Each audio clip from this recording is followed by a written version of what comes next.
Nós vamos abrir agora no Salmo 73. Salmo 73. O título que os tradutores deram a esse salmo já nos desperta a atenção. Chama a atenção porque é um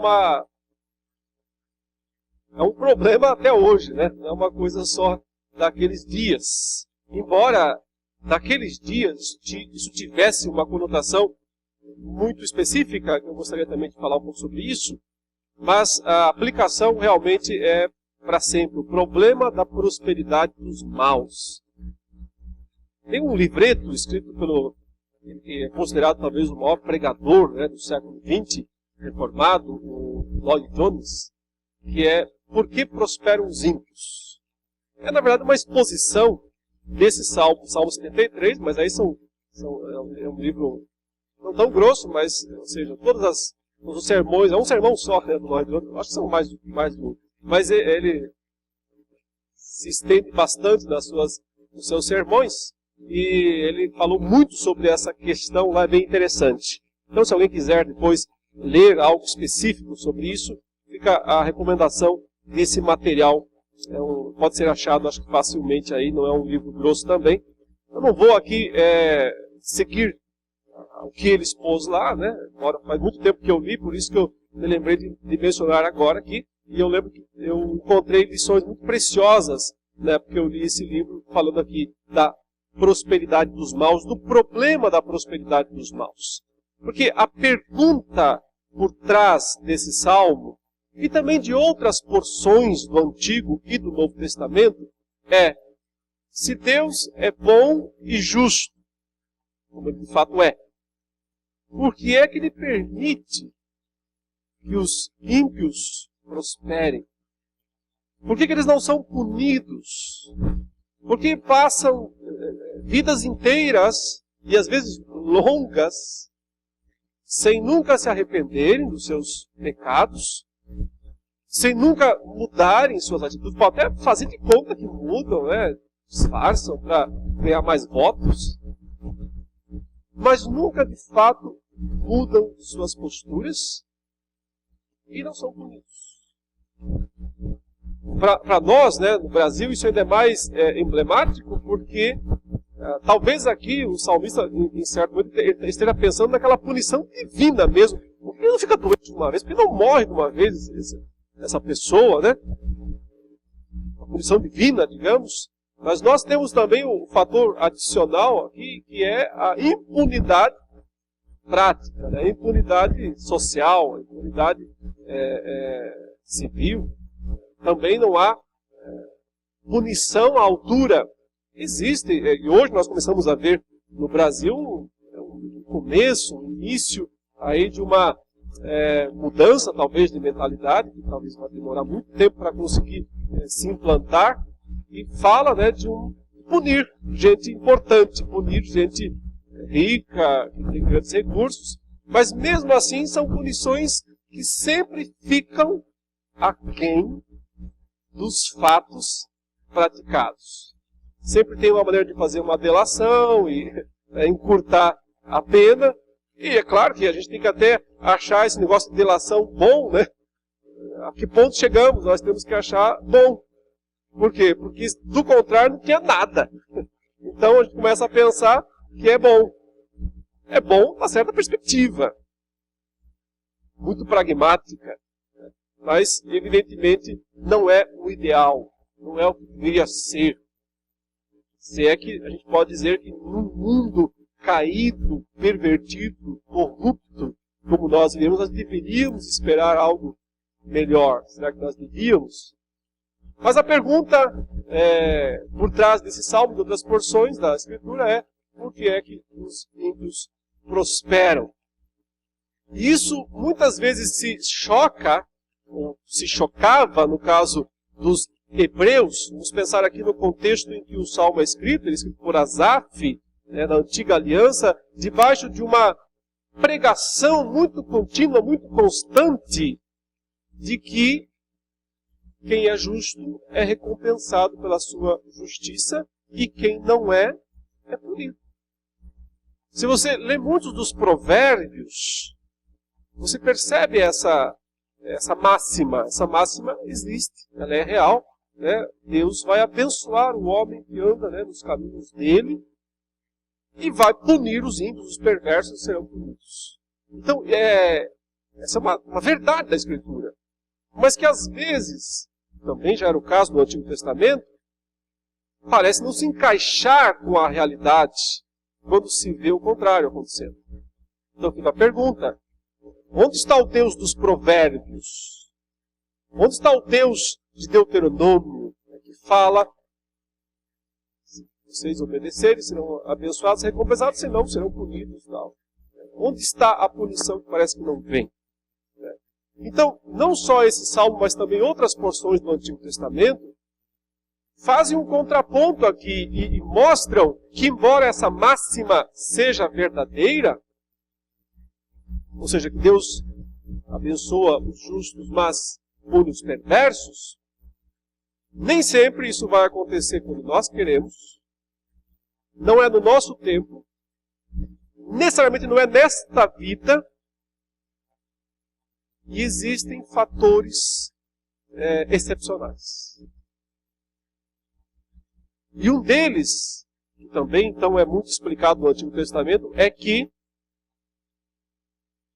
o justo sofre também. Pode sim sofrer. Por exemplo, o livro de Jó tem uma intenção teológica de esclarecer isso. Que existem outras razões, outros motivos que podem ser desconhecidos de nós, mas que justificam, da perspectiva de Deus, permitir o sofrimento de uma pessoa piedosa, de uma pessoa íntegra. Porque no caso de Jó, o próprio Deus dá esse testemunho, né? Quando ele está dialogando com Satanás, dizendo: viste o meu servo Jó, homem fiel, que se desvia do mal. Então, é fácil nós recebermos esse elogio, às vezes de um colega, de um amigo, que não conhece, né, as lutas íntimas do nosso coração, da nossa vida, mas ouvir de Deus isso é extraordinário.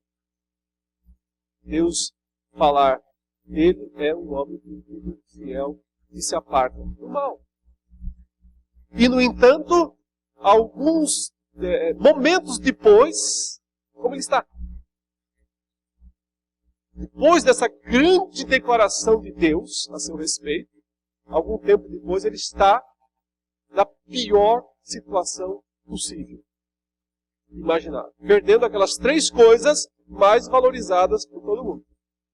Perdendo sua família, seus bens e sua saúde. E essas 3 coisas são o que nós mais valorizamos mesmo: família, saúde e bens. Ele perde tudo isso e, no entanto, continua confessando o nome de Deus. Então chegam seus 3 amigos e eles são os adeptos principais dessa teologia do faz a coisa certa, será recompensado, é só isso que existe. Eles não admitem exceção. Eles não admitem outra possibilidade. Então eles se aproximam de Jó e veem que ele perdeu todos os filhos, perdeu todos os bens e está coberto de chagas. Então o diagnóstico deles é preciso. É único. Só tem essa possibilidade. Alguma coisa de errado e de muito errado você fez. Porque Deus jamais puniria deste modo alguém íntegro, alguém justo. Mas note que nós, leitores, não temos dúvida. Deus acabou de dizer: ele é íntegro. Então fica a interrogação: como é possível? E a primeira resposta é que é possível. É perfeitamente possível que alguém íntegro e fiel passe pelas situações mais calamitosas e desesperadoras. Porque existem coisas no mundo invisível que não são vistas. Óbvio, né? Simplesmente não podem ser vistas. São vizinhas. Observe que em toda a história de Jó, Deus jamais foi até ele e explicou o que estava acontecendo. Deus nunca foi até Jó e disse: Jó, o problema é o seguinte, um dia Satanás chegou lá no céu, falou comigo e desafiou e disse que você não era fiel de verdade, era só de aparência, por interesse, etc. Eu autorizei ele a tirar essas 3 coisas de você. Aguenta mais um tempo aí, fica firme, que daqui a pouco também passa tudo, você vai se dar bem. Não, Deus não dá essa explicação em momento nenhum. Deus até vem, fala com Jó, conversa com ele, mas a única coisa que Deus fala com Jó é: Jó, você não sabe nada. Você é totalmente ignorante. Você tem que entender que você não sabe nada. Você não sabe quem eu sou, você não sabe o que eu faço, você não sabe meus planos, você não conhece.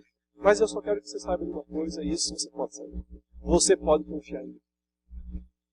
Você pode confiar em mim porque eu sei o que eu estou fazendo com esse mundo, eu sei o que eu estou fazendo com a sua vida, eu sei o que eu estou fazendo com tudo que existe. Fé, na verdade, é confiar que Deus sabe o que está fazendo. Mesmo que não pareça. Aos nossos olhos. Mesmo que aos nossos olhos parece ter alguma coisa errada. Mesmo que outras pessoas nos julguem, mesmo que nós enfrentemos situações desesperadoras. É saber que Deus não perde o controle da nossa vida e que algum propósito ele tem. Note, às vezes pode ser pecado mesmo. Às vezes pode ser. O pecado também tem consequências. E elas têm que ser assumidas. Mas nem sempre, não necessariamente, é por causa disso. E isso é o que o livro de Jó nos ensina. Então, é verdade, por um lado, que existe uma máxima, uma dos provérbios, que Deus abençoa o justo e pune o perverso. Mas também é verdade que existem situações excepcionais. E que nem sempre a punição que nós queremos que seja dada será a que nós queremos. Do modo que nós queremos. Então o Salmo 73 nos ajuda a entender um pouco mais esse aspecto. Com efeito, Deus é bom para com Israel, para com os de coração limpo. Então observe, isso aqui é uma declaração inicial, verso 1, que já é uma confissão de fé. Ele está dizendo: eu acredito nisso. Eu creio nisso. Eu acredito que Deus é bom para com Israel, para com os de coração limpo. Isso aqui podia estar, na verdade, já no final do Salmo, podia ser a conclusão do Salmo. Mas ele trouxe essa conclusão para o início, para deixar bem claro para o seu leitor: olha, eu vou te falar umas coisas daqui a pouquinho que você vai ficar pensando coisas ruins a meu respeito. Eu sei. Quando eu escrever, eu vou continuar escrevendo aqui e você vai pensar coisas ruins a meu respeito. Mas então, antes que você pense coisas muito ruins a meu respeito, saiba que eu cheguei a essa conclusão e eu a sustento. Deus é bom para com Israel, para com os de coração limpo. Quanto a mim, agora vai contar a história dele. Quanto a mim, o que ele vai dizer é: houve um tempo que eu não acreditei muito nisso. Houve um tempo que eu não estava muito seguro de que de fato Deus é bom para com Israel e para com os de coração limpo. Eu estava começando a pensar que era o contrário. Olha a sinceridade dele. Quanto a mim, porém, quase me resvalaram os pés. Pouco faltou para que se desviassem os meus passos. Vou contar uma história para vocês. Eu acredito que Deus é bom para com Israel, ele é bom para com os que são de coração limpo, mas teve um momento aí na minha história que eu não acreditei nisso, e por muito pouco, eu não virei um ímpio. Quando ele diz: me resvalaram os pés, não desviassem os passos, são expressões, né, idiomáticas, são expressões hebraicas, da cultura hebraica, para dizer: eu por pouco não abandonei todo esse negócio de crer em Deus, de ir ao templo, de participar das coisas de Deus. Por pouco eu não larguei tudo e fui embora para o mundo, viver como ímpio. Porque no fundo, eu quis. E por pouco não fui, é isso que ele está falando. Por muito pouco. É difícil, né? Assim, as pessoas admitirem esse tipo de dúvida ou de situação no meio do corpo, né? Da comunidade. Eu tenho medo de falar isso, o que vão pensar de mim, né? Nossa, não quer dizer que não é tão firme assim como eu pensava. Não quer dizer que não é tão fiel assim. A gente quer manter muito perante os outros uma aparência, né? De que está tudo bem, está tudo certo. Mas o salmista aqui ele disse, não foi bem assim não. Eu realmente, por muito pouco, não larguei tudo. Qual é o motivo? O motivo está aí, então, no verso 3. A razão de quase eu me tornar um ateu. Quase que eu me tornei um ímpio. Eu invejava os arrogantes ao ver a prosperidade dos perversos. Aí o ponto. Qual era o ponto?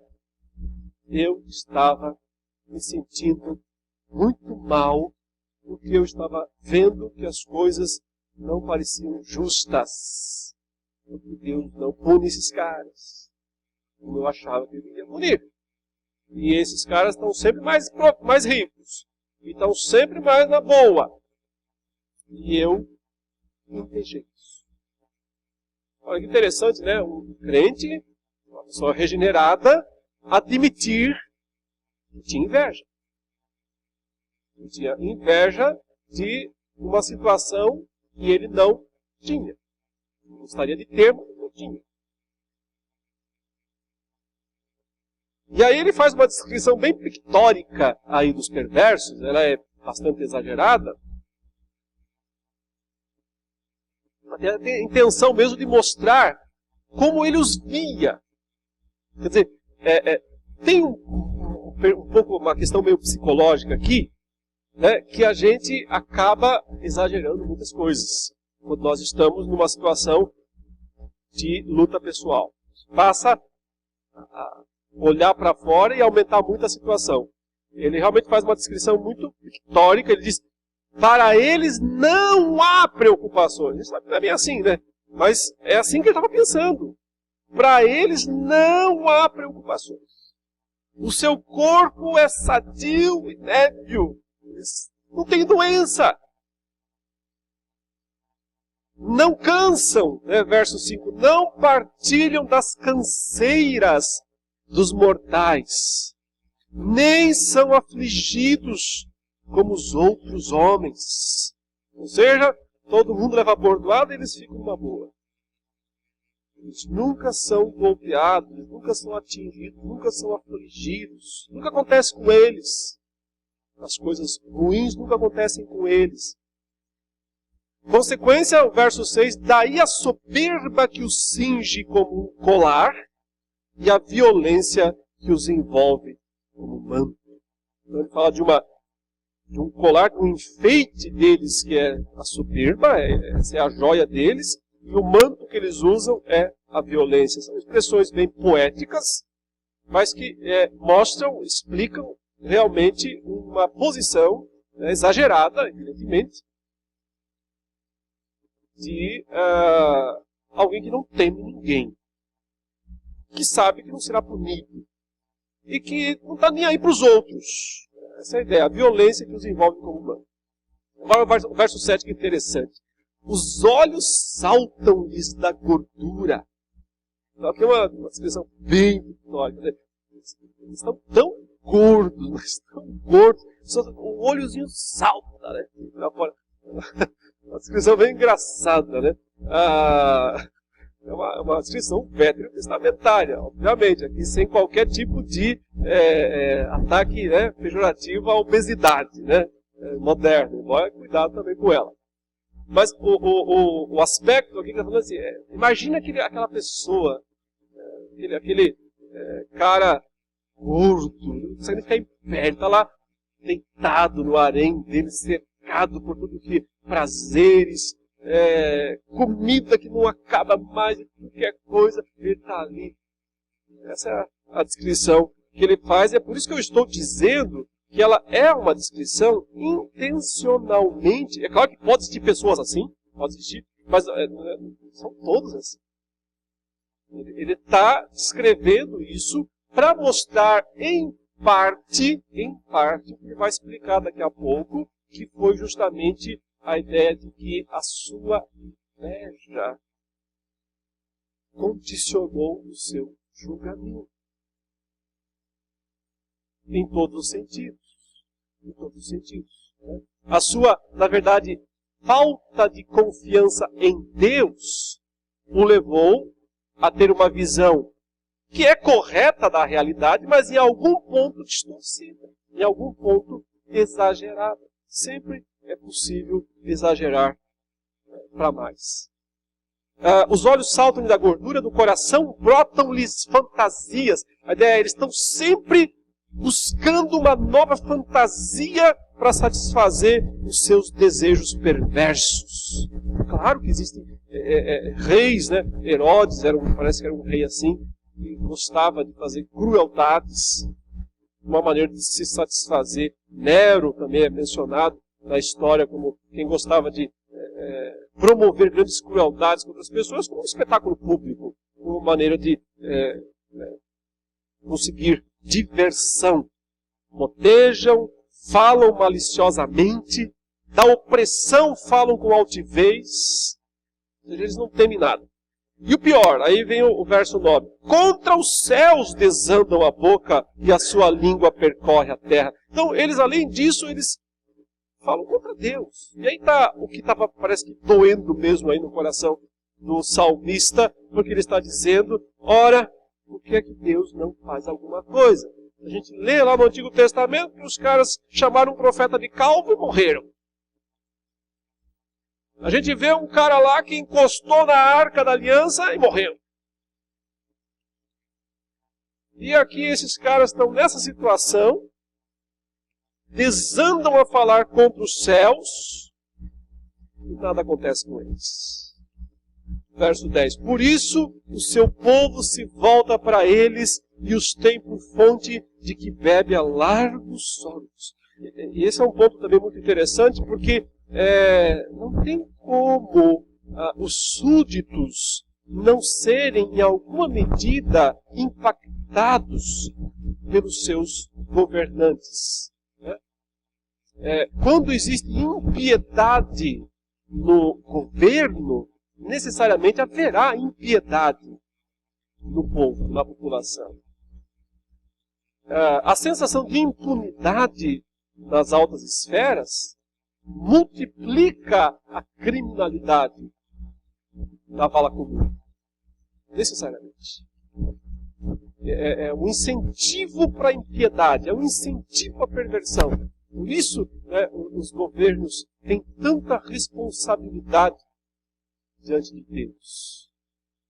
E não é à toa, né, que no Brasil nós vemos claramente, né, um aumento da violência sempre associado, né, à impunidade nas altas esferas. Então a ideia é, o povo bebe isso, o povo engole isso.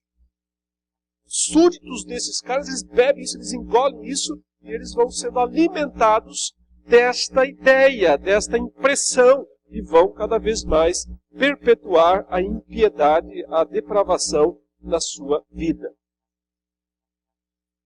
E o verso 11 diz, e diz, aqui, veja que está no singular, aparentemente está falando do povo.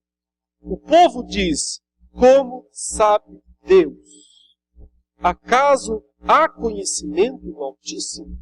Então veja, a impiedade passando ao povo. O povo diz, eles falam mal contra Deus, Deus não faz nada, então Deus não sabe nada. Então, no fundo, Deus não está nem aí. Ele não age. Ele não julga. Ele não intervém. Provavelmente é porque ele não sabe nada. Aqui dá um ateísmo irônico. Né? Quando você faz esse tipo de pergunta, você está negando a existência de Deus. Mas da forma mais impactante e destrutiva possível.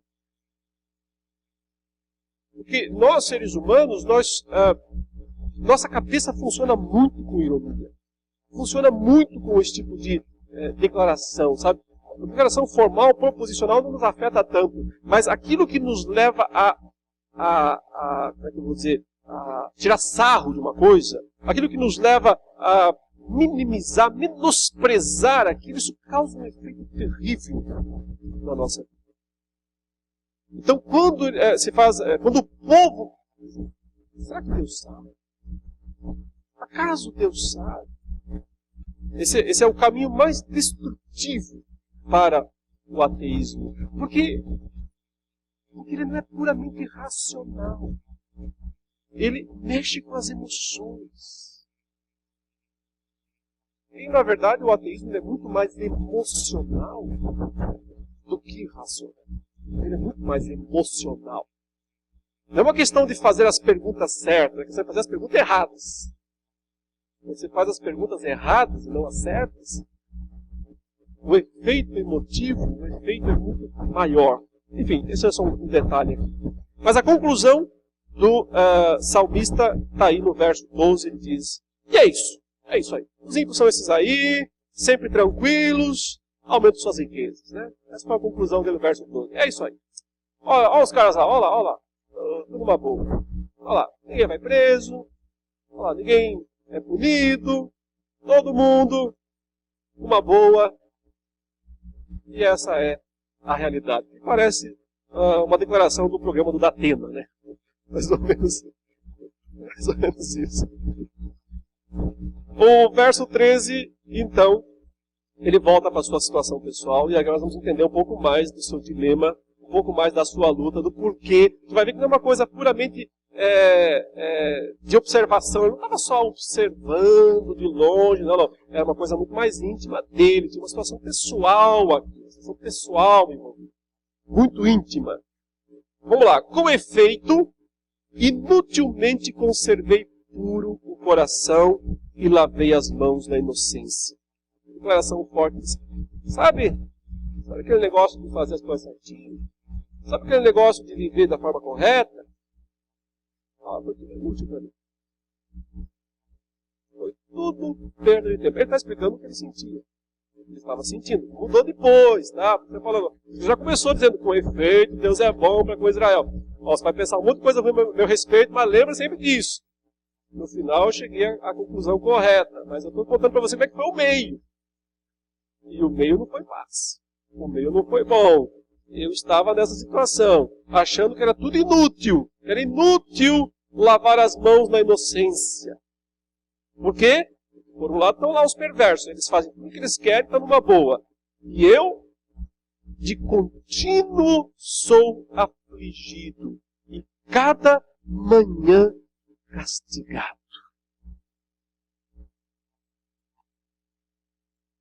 Ele está sentindo que ele está perdendo alguma coisa. Isso que eu falei, é uma situação pessoal envolvida.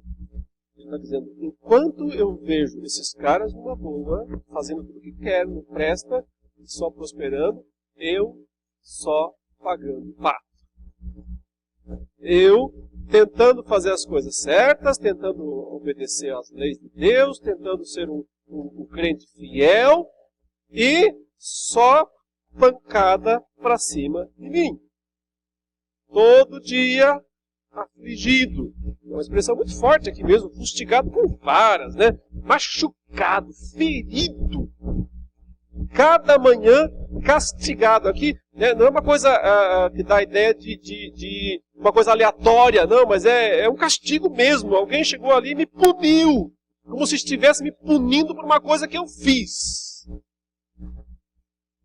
Só que eu não fiz.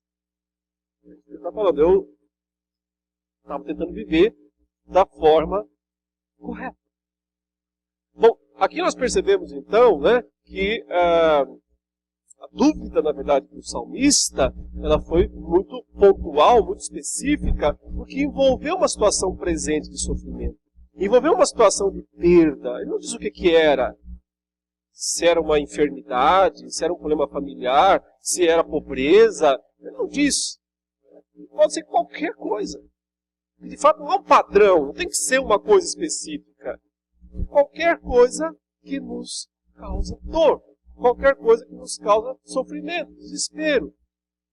E no caso dele fala que era contínuo, não tinha intervalo, não tinha férias, não tinha folga, era o tempo todo, toda manhã. Nos lembra muito o que Paulo fala do seu espinho na carne, né? Muito parecido. Esbofetear, assim, foi posto. O espinho na carne, esbofetear. Linguagens muito fortes, mostrando, né, que a vida cristã, ela envolve situações muito fortes, muito difíceis, duras de lidar. Mas a pergunta a ser feita é, como é que ele resolveu esse problema? E aí está o problema da prosperidade dos ímpios. Ele resolveu o problema, isso está lá no primeiro versículo. Mas a pergunta é, como é que foi? Como é que alguém que chega num ponto desse aqui? Que assim, é uma gilete para blasfêmia. Uma gilete de espaço para uma situação de desvio total. Como é que alguém reverte tudo isso? Muda tudo isso? A resposta é só por Deus, né? Só Deus pode preservar. Mas aqui nós temos uns passos, que parece que nos descreve alguns passos que ele parece ter seguido, que o levou de volta aos trilhos, o levou outra vez, né, à fé segura, à fé verdadeira. E quais foram esses passos? Vamos dar uma olhada então na sequência. O verso 14, o verso 15 e o verso 16 são bem difíceis de interpretar, são bem enigmáticos, né? Mas vamos ler, eu vou então dar minha opinião sobre o que me parece que está acontecendo aqui. Se eu pensara, no passado, em falar tais palavras, já aí teria traído a geração de teus filhos. Em só refletir para compreender isso, achei muito pesada tarefa para mim. Olha só, ele está falando que... Ele está falando assim, ó, eu estou falando essas coisas para vocês agora. Agora estou falando, porque já passei, temporal e tal. Mas eu não podia falar isso lá atrás. Se eu tivesse pensado em falar isso perante as pessoas, eu teria feito um estrago. Um estrago muito grande na vida das pessoas. Eu teria traído, né, o povo. O que me parece aqui é que existe uma ideia de que a responsabilidade é a tua sobreviver, mesmo que você não tenha mais nenhum motivo para bancá-la. Você para de pensar só em si mesmo. Porque até então ele está pensando só em si mesmo. É a situação pessoal dele. E aí, de um momento para frente, ele começa a pensar no povo. Povo de Deus. E começa a lembrar da responsabilidade que ele tem para com o povo de Deus. E isso serve de barreira para ele. Para a impiedade que está querendo crescer, fluir cada vez mais em seu coração. E então me parece que o segundo passo é silêncio. É silêncio, porque ele diz, sabe, eu fechei a boca. Nem sempre dá para falar. Porque às vezes vai falar e vai falar exagerado. Vai fazer a descrição pictórica que acabou de fazer. Vai falar a verdade? É verdade, mas é uma verdade para aumentar pela sua própria situação pessoal. E que vai criar uma destruição muito maior dos outros. E esse é o ponto que ele dizia. Fechei a mão. Naquele momento eu tinha que fechar. Eu não podia sair 49 pessoas. Porque senão eu ia trair. E eu ia ajudar apenas destruir. Eu acho interessante que esse parece ter sido o primeiro passo para ele. Foi um freio. um freio. Foi o primeiro passo, porque se a gente não freia a impiedade do nosso coração, ela some. Ela não para por si mesma, jamais.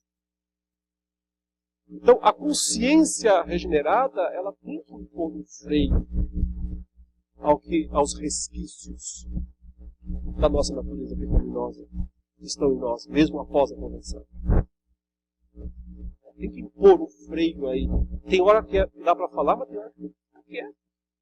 Tem hora que falar demais, a gente só exagera, vai falar, só causa estrago e não resolve a nossa situação.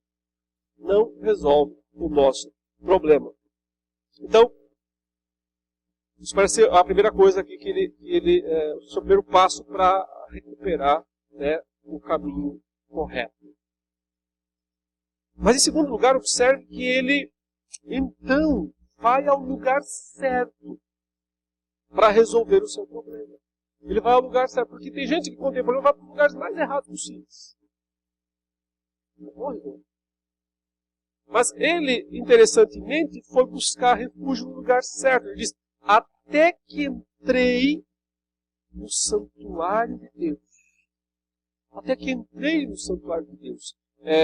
Que deve ser uma referência ao templo de Israel. Né? Ele está desanimado com aquilo. Ele está desconfiando cada vez mais da validade daquilo tudo. Mas ele não foi procurar o templo de Buda. Ele não foi, sei lá, buscar a macumbeira. Buscar a médium, como Saul fez. Ele vai ao lugar certo.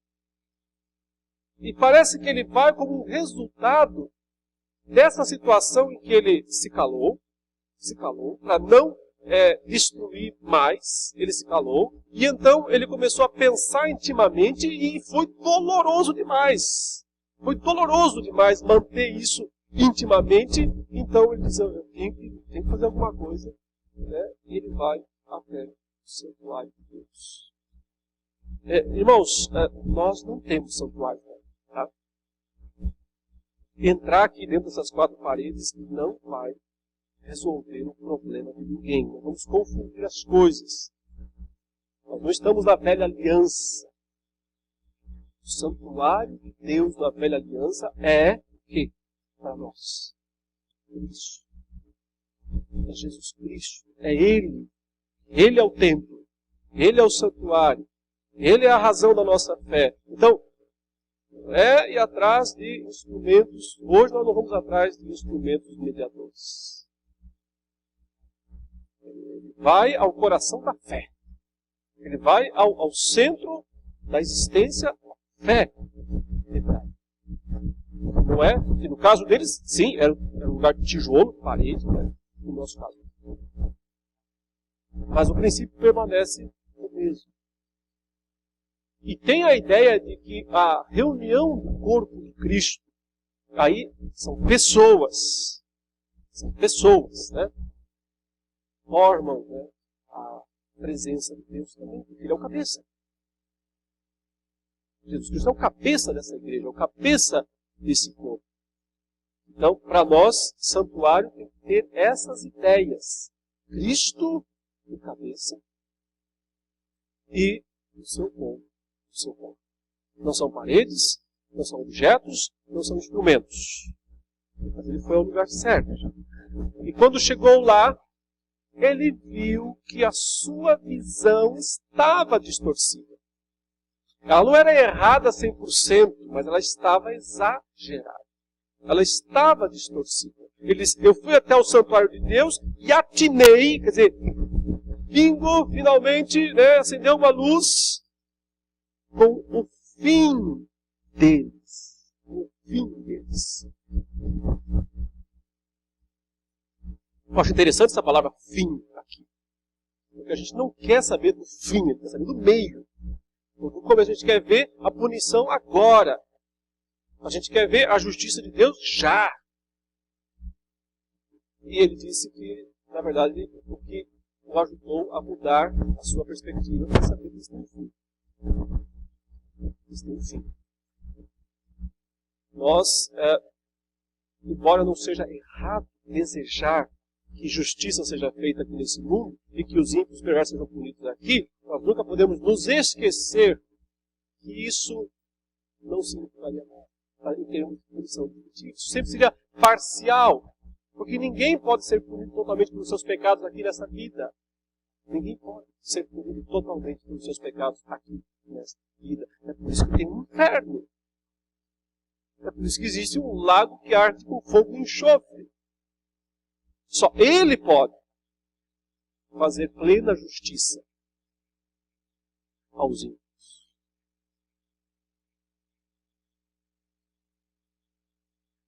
Mas aí ele começou a perceber que mesmo nessa vida, não é assim também que eles estão tão seguros como ele estava pensando. Ele começou a perceber que mesmo nesta vida, eles também passam por períodos difíceis. Tu certamente os pões em lugares escorregadios e os fazes cair na destruição. Como ficam de súbito assolados, totalmente aniquilados de terror. Espera aí, não é bem assim. Aquela cena pictórica daquele sujeito gordo, com os olhos saltados da gordura no harém. Não é bem assim. Essa tranquilidade toda não é verdadeira. É só aparente. É só superficial. Quando esses caras sentem o peso da mão de Deus, só lhes resta terror. Só lhes resta desespero. Terror. Até porque se fosse verdade que os ímpios são felizes, né? Tinha tanta gente rica e famosa se suicidando, vivendo à base de remédios, vivendo à base de consumo de álcool, de drogas. É porque eles sabem que a vida deles é uma droga. Eles têm tudo. Fama, riqueza, poder, prazeres, eles têm tudo. Mas eles sabem que a vida deles é uma droga.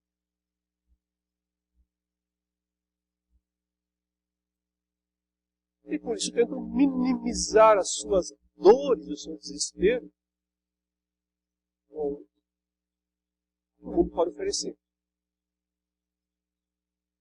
Mas o que eles têm, na verdade, é isso aqui. Um terror armazenado lá dentro do seu coração. Em algum momento esse terror vai explodir. Em algum momento esse terror vai aparecer. De súbito, eles ficam aniquilados de terror. Como ao sonho quando se acorda, assim, ó Senhor, ao despertares, desprezarás a imagem deles. Para o Senhor, eles não são. Eles são um sonho que Deus teve, sabe? Aquela ideia de você sonhou alguma coisa. Você não sonhou alguma coisa essa noite? Você lembra de tudo que você sonhou? Lembra de tudo, todos os detalhes? Tem gente que sim, eu não. Sou péssimo para lembrar o que eu sonhei, mas às vezes durante o dia me passa vagamente pela cabeça. Acho que eu sonhei alguma coisa a ver com isso. É isso que ele está falando. Deus, é como se Deus acordasse, ele estava dormindo, e aí ele pensa, acho que eu sonhei com um ímpio desse um dia desse, não foi? Acho que eu sonhei com um ímpio desse um dia desse. Cara, deixa ele falar. Literalmente, e não é ofensa, né? Não está ofendendo, vai para o seu lugar. Então, é essa, para Deus, eles não são sombrinha insignificante. Deus nem vai lembrar. Aí ele volta para a situação pessoal, você vai entender um pouquinho mais por que foi tão difícil para ele. Quando o coração se me amargou e as entranhas se me comoveram, eu estava embrutecido e ignorante. Era como um irracional à tua presença. Ele está fazendo uma retrospectiva da retrospectiva. E está dizendo, sabe quando eu estava daquela maneira, falando assim, é tudo inútil, sabe, lavar a mão na inocência, foi tudo inútil, olha, esses caras só estão no bem bom, olha, tudo aí, foi o resultado de um endurecimento do meu coração. Eu estava endurecido, eu estava embrutecido, ignorante, eu estava um irracional, eu não enxergava mais nada, eu fiquei cego de inveja. Eu fiquei cego de justiça própria. Eu fiquei cego de ira. Eu não vi coisas essenciais. Uma delas já acabou de dizer. A segurança deles é aparente. Eu não via que a segurança deles é só aparente. Eu não percebia que não é bem assim. Que eles também caem. Que eles também escorregam. E que, diferentemente de mim, eles não têm esperança. Quando eles caem, não resta. Quando o terror chega, não tem consolo. Quando o terror chega, não tem conforto. Só resta terror. Então, eu não tinha visto essas coisas, não tinha entendido esse lado deles. E também não tinha entendido o outro lado. Uma coisa que a minha cegueira, a minha ira, a minha inveja me impediu de ver. O quê? O cuidado de Deus para comigo. O cuidado pessoal de Deus para comigo. Olha o que ele diz aqui no verso 23. Todavia, estou sempre contigo. Tu me seguras pela minha mão direita. E por isso que não resvalaram os meus pés. E por isso que, embora tenha faltado pouco para isso acontecer, ele admite, mas não aconteceu porque o Senhor tu me seguras pela minha mão direita. Tu me guias com o teu conselho. Nem sempre eu gosto dele, é uma verdade. Nem sempre o conselho de Deus é agradável para nós. Acho que a maioria das vezes não é. Porque nos manda fazer o que nós não queremos. Ele nos manda não fazer o que nós queremos. Mas tu me guias com o teu conselho e depois me recebes na glória. Dizem que o Antigo Testamento fala pouco sobre o mundo contínuo, a vida depois da morte. No sentido é verdade, porque a revelação é progressiva e nós só vamos ter a plena revelação do Hades, do céu, do novo céu e da nova terra, no Novo Testamento. O plano de Deus foi esse, revelar aos poucos essas coisas. Mas não é verdade que no Antigo Testamento não tem esperança de eternidade. Não é verdade que no Antigo Testamento tudo se resume a essa vida, o justo recompensado, o ímpio punido. Não é verdade. Ele está aqui meditando na vida depois da morte. Ele está dizendo que Deus o recepcionará na glória. Que há sim diferença entre justo e perverso, que há diferença entre a morte do justo e a morte do perverso. Olha que pergunta no verso 25: quem mais tenho eu no céu? É uma pergunta retórica. Diz assim: ele basta. Ele basta, não precisa mais ninguém. Quem mais tenho eu no céu? Não há outro em quem eu me compraza na terra. Percebe como é possível sair de um estado de endurecimento espiritual para chegar num estágio aqui de puro avivamento, se que posso usar essa palavra? É possível. Mas é preciso também ver aí esses passos dados. É preciso entender essa situação, como é que isso progride. Então, ele diz: agora para mim não tem ninguém mais valioso ou mais precioso. Ainda que a minha carne e o meu coração desfaleçam. Olha, desfalecer aqui é morrer. O termo hebraico é muito forte, é ser destruído, é virar pó. Mesmo que a minha carne e o meu coração virem pó. Posso morrer, portanto. Deus é a fortaleza do meu coração e a minha herança para sempre. Aqui nós vemos que mudou totalmente a posição, né, de alguém que invejava a prosperidade dos ímpios, distorcia a realidade deles, partindo de uma verdadeira para uma distorção, e estava praticamente fora da fé. Mas então, por aquele que o segura na sua mão, ele retornou a uma situação de íntima comunhão com Deus, de grande confiança em Deus, de grande esperança.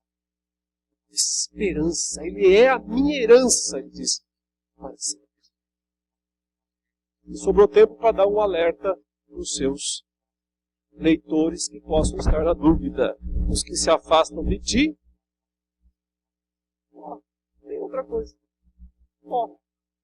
Eis que perecem. Tu destróis todos os que são infiéis para contigo.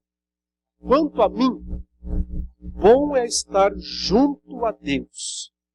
No Senhor ponho o meu refúgio para proclamar todos os seus feitos.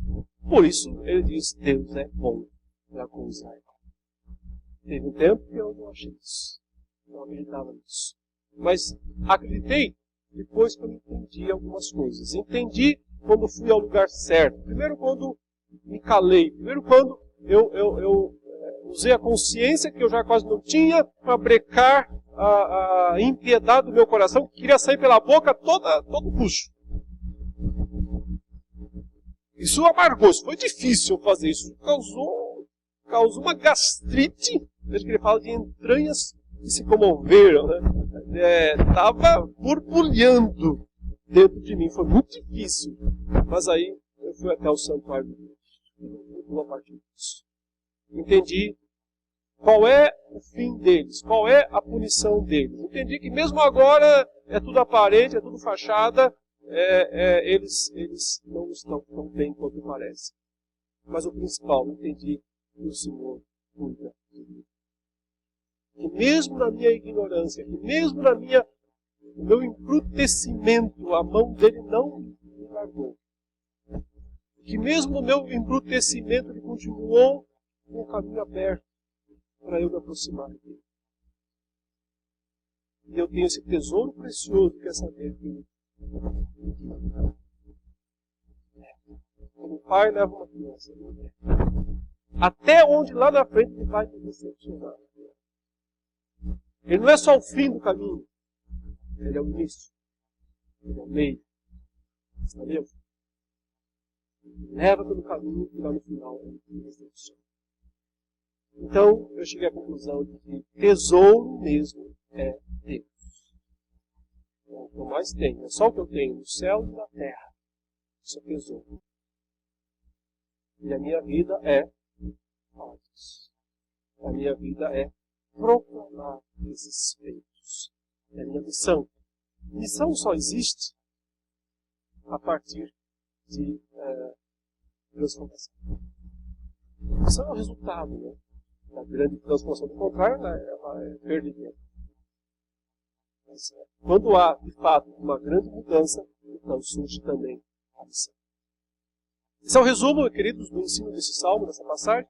Queria aguardar a oportunidade de vocês fazerem perguntas, se quiserem. Para nós encerrarmos aqui nossa aula. Mas não, Zé, estou indo para a pergunta.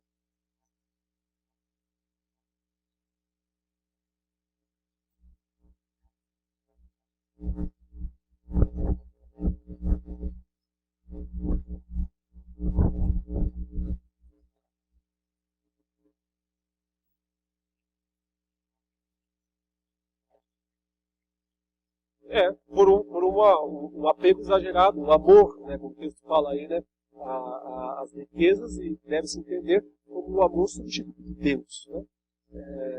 Por outro lado, não há uma defesa bíblica da pobreza. Aí pode ser o outro lado.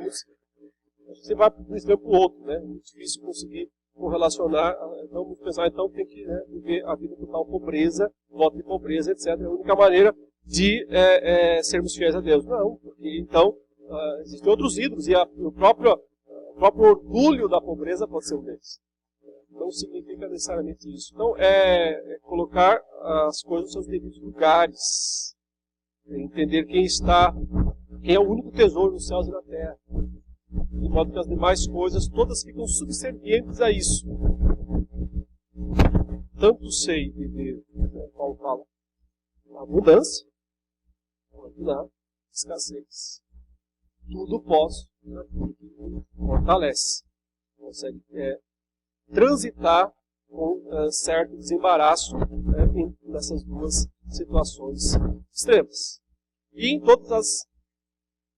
no meio aí também.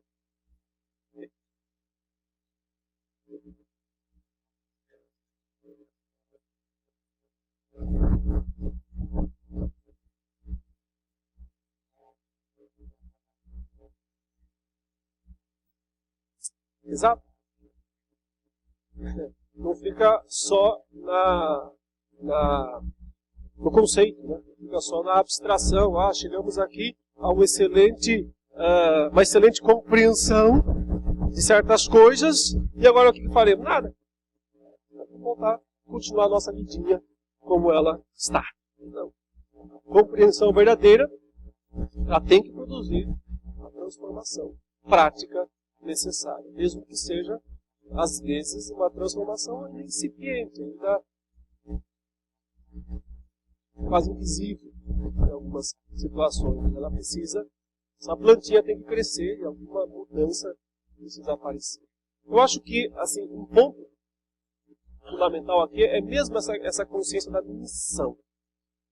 Porque a missão, ao mesmo tempo, ela alimenta a nossa convicção. Nem que seja, às vezes, na marra. Já que tem que fazer, você se obriga também a pensar no que você crê, no que você está fazendo.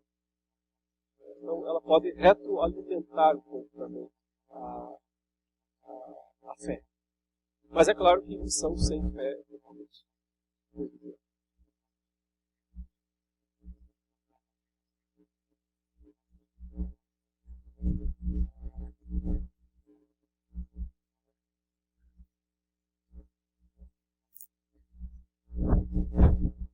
Acho que eu não peguei sua pergunta. Sim.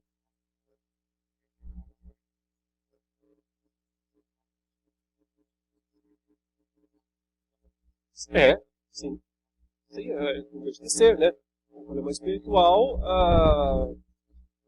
mas você quer falar, assim, no caso, né? O salmista ele não estava vendo essas pessoas serem punidas por Deus. Em última instância, ele sabe que tem como punir um monarca, difícil, só Deus pode tirar um Saul do trono, né? É difícil tirar um ex-presidente, né? Punir não é fácil. Isso é fala do Solano, não é minha, tá? Estou só repetindo aí, quiserem processar, processem ele. Né? Não é fácil punir, né? Um ex-presidente, muito menos um que já está lá, né?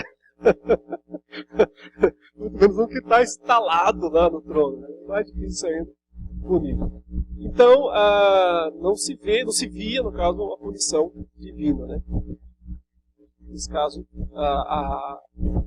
o salmista estava tendo um problema espiritual, ele.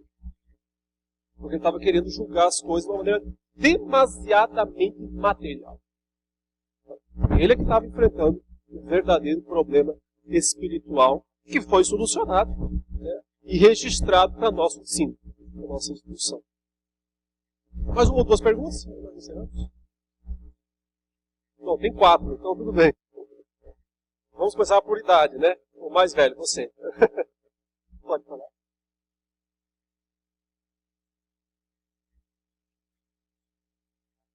Eu já repito a pergunta dele, tá?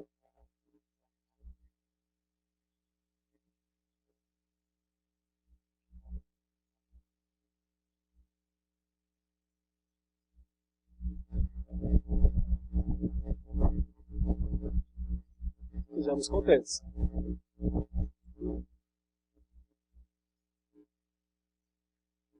Verdade.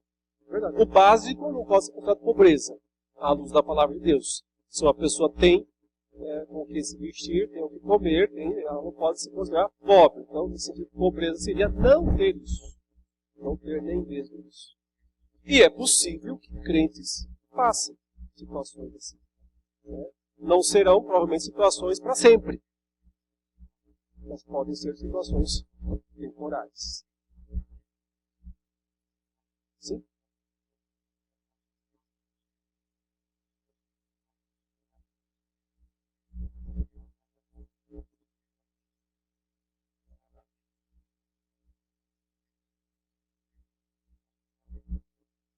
Sim. É muito grande, né? Por isso que nós temos vidas práticas, não teóricas. Nós não ficamos dentro de gabinetes dourados, né? Nós vivemos no dia a dia, e o dia a dia nos desafia, nos deixa perplexos. O dia a dia tem esse poder sobre nós e não é necessariamente ruim que isso aconteça. Né? Não temos que ser insensíveis à realidade. Nós temos que ser pessoas... Agora, a sensibilidade não pode ser exagerada, senão aí daqui a pouco a pessoa não consegue mais ver também a realidade. Porque a dor sobrepassa tudo, né? Então, mas Jó também foi através do sofrimento que ele disse: agora meus olhos te veem. Antes eu te conhecia de ouvir. Agora meus olhos te veem. Então, foi por isso que Pedro diz, né, que Deus permite que nós sejamos provados por todo tipo de tentação, tribulação, para que o valor da nossa fé apareça ainda mais. Então, a experiência, no caso aqui, experiência negativa, sofrimento, a razão máxima de Deus é provar, purificar a nossa fé. Nós é a palavra final, nós acho que é a pergunta.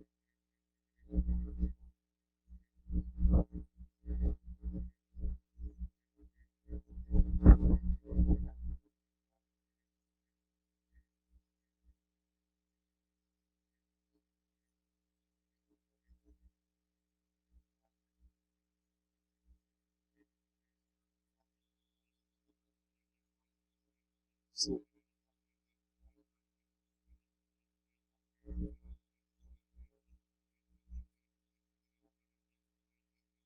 Ou seja, inveja não é uma coisa só de ímpio. E, por outro lado, assim, quem é mais tolo do que alguém que sofre e não luta? Quem é mais tolo do que isso? Passa por toda essa experiência e não significa nada. Então, não tem ninguém mais tolo. Sim? Última aí para ser.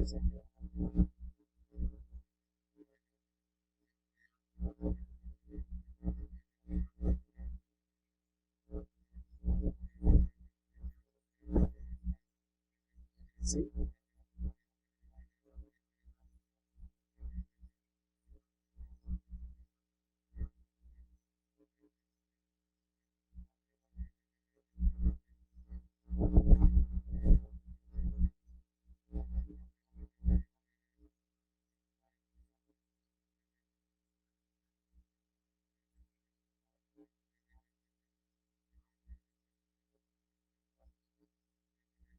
Sim. Se você cumprir as regrinhas que tem que cumprir.